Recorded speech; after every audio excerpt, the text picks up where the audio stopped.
What happens when we die? Is there some grand thread tying us all together? Andy Weir, the genius who gave us The Martian, dives into these big questions with his short story, The Egg. It's a tale that's short on words but long on mind-bending ideas, and it might just turn your whole perspective on life inside out. Now, if you know Andy Weir, you probably think of astronauts and Mars missions. But back in 2009, he penned The Egg, a story that's less about space travel and more about the journey of the soul. It's the kind of thing that sticks with you, lighting up conversations and late-night debates across the globe. So here's how it starts. A man's driving home, nothing special, just another day, when suddenly, crash. A car accident snuffs out his life in an instant. Next thing he knows, he's standing in a vast, empty void. No pearly gates, no fiery pits, just nothingness. Then out of nowhere, a figure appears and says, "Hey, I'm God." The man's still reeling, trying to process.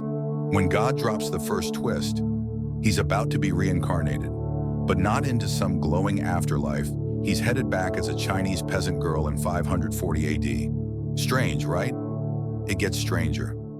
God leans in and says this isn't his first rodeo. He's already lived countless lives, and there are countless more to come. Every person who's ever lived, that's him. Every human yet to be born, still him.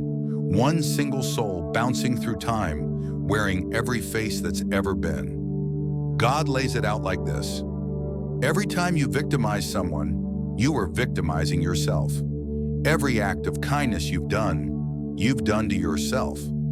Every happy and sad moment ever experienced by any human was, or will be, experienced by you.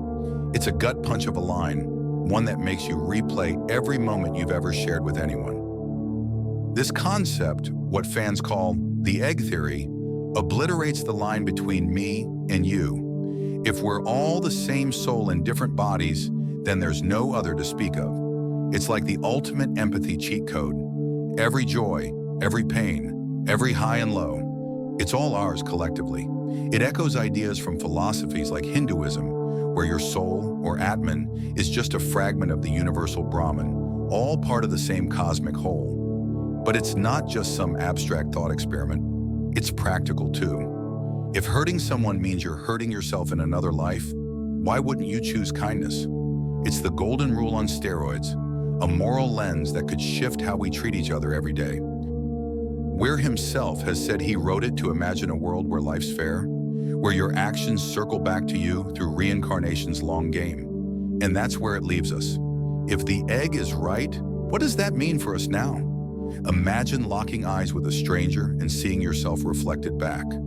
Could that spark a little more compassion in a world that's often split apart?